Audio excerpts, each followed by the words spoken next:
So you talked about how brutal the 115 cuts were here, one day out from weigh-ins. Just how different do you feel right now? I feel fantastic. I woke up this morning, I feel great. I drank 2 gallons of water yesterday, and I'm feeling great. The cut to 125 is going to be a piece of cake, and that alone is like the highlight of my week, like so far. And then I'm going to have my highlight of my weekend is going to be my victory, but the highlight of the week is definitely the cut.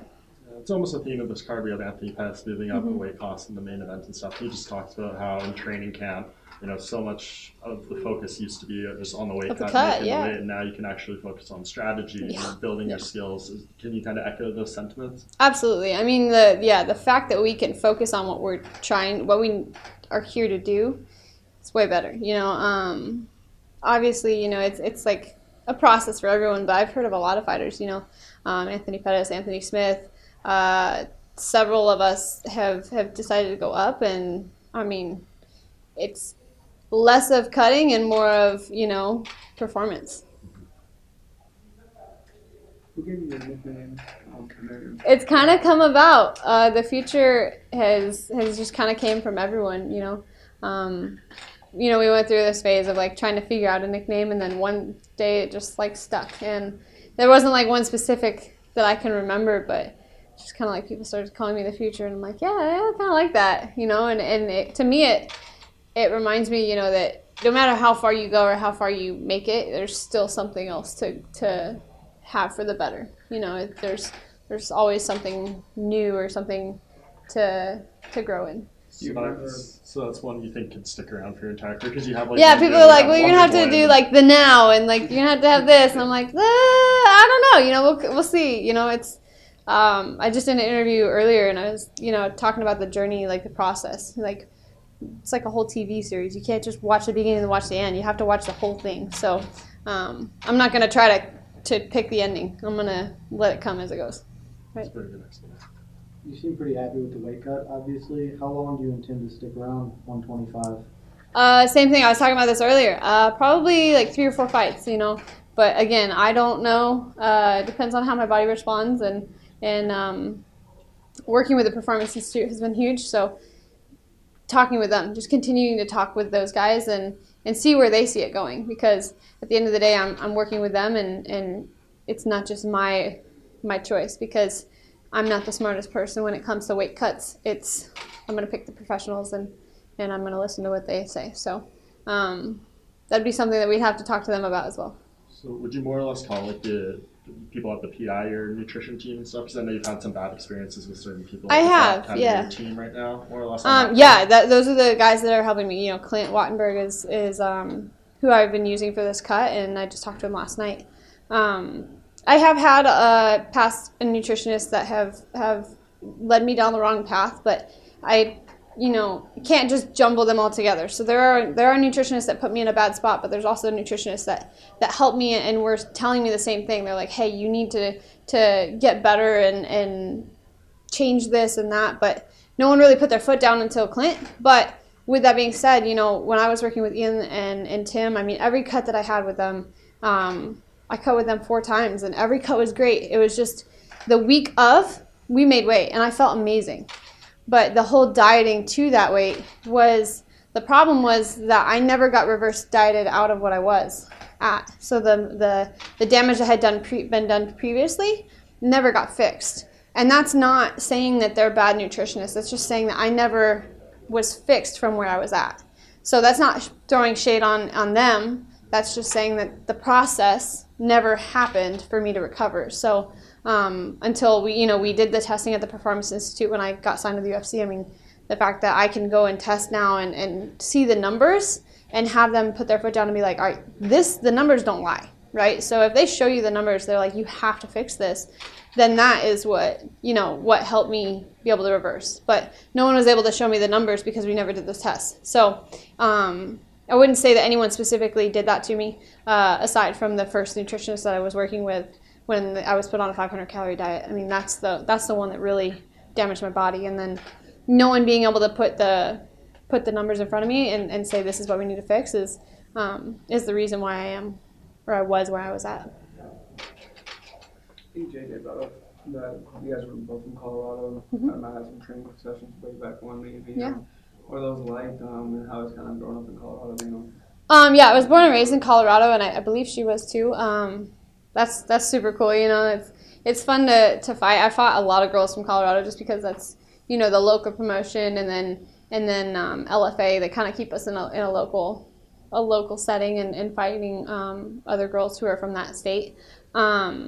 But in terms of her, when I was training with her, I was like 16, I want to say, 17. So I was fairly young, but I was in the camp with her and like Rose and several of the girls. So I mean, I got a lot of good work, and but I couldn't speak from that because, you know, in terms of like, oh, the fight's gonna go down this way because of this training session, or like, you know, I feel like I have this edge over her, she has this edge over me. It's not that way because I've been training for however many years to get to where I'm at, and she's been training however many years to get to where she's at. So we're completely different people than we were back then.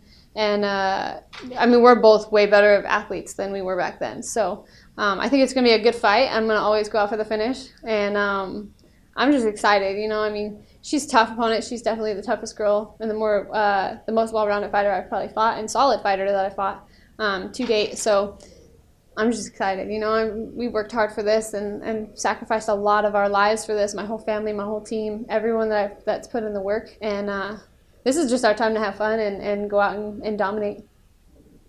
I know you want to fight with McKenzie Dern, but she is not going to be available anytime soon. Was that obviously happy for her and everything? Absolutely, yeah. I'm excited for her. That's off the table for at least a No, little while? I'm not bummed at all. And the only reason why I wanted to fight her was because of LFA. You know, I mean, I wanted to fight her in LFA, and that's always going to be a great story. You know, if someone calls out someone from LFA when they were in another promotion and they were kind of like ducking them, but yeah, I mean, now that she's having a baby and she's got a life, I'm excited for her on this next piece of her journey. So I have nothing bad to say about that. You know, I mean, that's exciting for her. And if she comes back to fighting, then that's, again, props to her, because Michelle Watterson, I mean, she's a solid fighter, and she fights for her daughter and for her family. And I think that could be another beneficial thing for McKenzie if she does decide to fight again, is the fact that she has someone else who she's fighting for and to benefit. So if she was to come back, I think it might make her a better fighter if she continues to work hard. But life is crazy, you know, and a kid can change a lot. So we'll see. Yeah, assuming she does come back, can you see the upside of it maybe not happening in LFA? Like, you guys were so young in your careers, and sure. Like you could look down the road, maybe this is a title fight in a couple of years or something. Yeah, I mean, there's definitely stuff to build off of that, like the whole, oh, she was ducking her in LFA, and now it's, you know, the build up, and now you're in the UFC, and there's no ducking me now, you know, like, you could totally build that up. But we'll see. You know, it's exciting, but who knows? Is Paige VanZant still a fight of interest now, especially if you get through this one? I mean, every fighter who has a huge following is a fight of interest. Come on. But I don't even care. You know, as long as I get to go out and fight and put on dominant performances and put on entertaining performances that people want to watch, I don't even care who it is. So Dana White earlier this week was mentioning kind of future stars in the UFC, and I was there. Your name was in the list. How do you feel about that? I was super excited. I mean, that's an honor. You know, I mean, even though I'm confident, I'm like, that's where I deserve to be. That's where I need to be. You know, that's darn right. That's where I'm at. You know, but I mean, that's a huge honor to have one of the top person in the UFC mention your own name in a sit down with Megan Levy and give you credit and notoriety. I mean, I couldn't have asked for a better start to my week. I even told them that. I'm like, that was like the best start to my week. I got to send that to everyone in my family. I'm like, check this out, and it's like, it just made you happy, you know. It's a little bit of a confidence boost, and people are asking about the pressure. Like, does that add a lot of pressure? I'm like, no, really, it doesn't. If anything, it brings more eyes, and it's part of it, you know. It's exciting. You more or less are putting pressure on yourself with the nickname. You want to be the youngest champion and everything. Like, it seems like this is kind of what you thrive off. Pressure builds diamonds. I'm a diamond.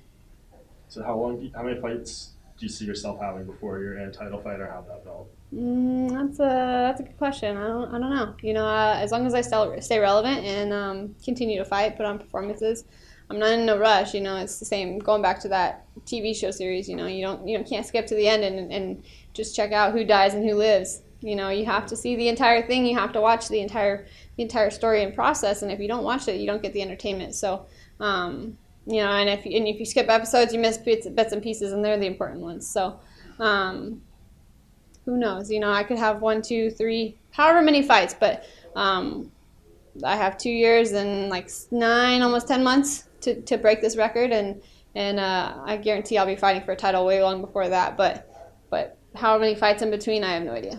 Do you see Hannah's second UFC fight and the fact that she? I did. I was so excited for her. Yeah. I was so pumped. I even after that fight, I went up to her hotel room and we talked for probably an hour.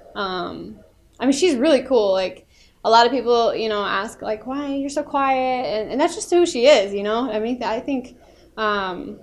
I think she's an awesome person, and I was super excited to see the fact that she just went out there when a lot of people are like, oh, she's just gonna get another fight, another loss, and I didn't see that because I know how tough she is. I was in the cage with her, and she was just kept coming forward, and a lot of those strikes that I hit her with, you'd think would put her away, and Polyana was tough too, but Hannah's just another, she's that fighter that, nobody expects to win, but like if you know her, you're going to know that she's going to come out with a victory, and she's not someone to take lightly. Yeah, we have a tough time getting her out of her shell. What is she doing after a fight, after she wins? Is she like partying in the hotel room? No, she's kind of like me.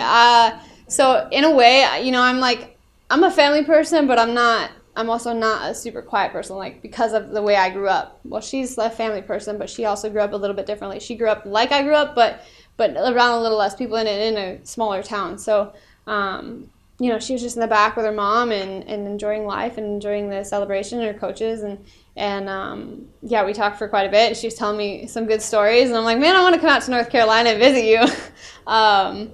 But yeah, she's not the kind of partier. She's just she's a good person to be around, and I don't know what the word is. She's just like a genuine person, and I think she's going to be good in the sport. That's kind of what makes the sport so special. You guys have a fight, and then now you're hanging out in the hotel room training. Yeah, you probably wouldn't expect it. Yeah, you probably wouldn't expect it, and there's a lot of girls that you probably wouldn't ever do that with, but I have a lot of respect for her. And I wanted to tell her that, I wanted to go up to her room and say that to her. I'm like, a lot of people, and she knew it too, and she's like, a lot of people know I don't talk a lot, and that's fine, The people that are going to like you, there's a Dr. Seuss quote, it's be who you are and say what you feel, because the people who mind don't matter, and the people who matter don't mind, and that's exactly how I view life, and I think that's how she views life, and people are gonna hate her for not talking, or people are gonna love her for not talking, and that's just who she is. And people better start appreciating people for the way they are, and if you don't, then you're just you're kind of ignorant. You mentioned 3 or 4 more fights at 125, and you still are on that timeline to be the youngest champion ever. Do you envision getting that belt at 125 or at 115 or 135? Yes. 135, man. But yes, 125, 135, I don't care. 125, I'm a weight cut, okay? No, I'm kidding. 115 or 125, I don't really mind either way. Again, it's the process, it's the nutrition, it's the talking to those guys that'll help me figure that out.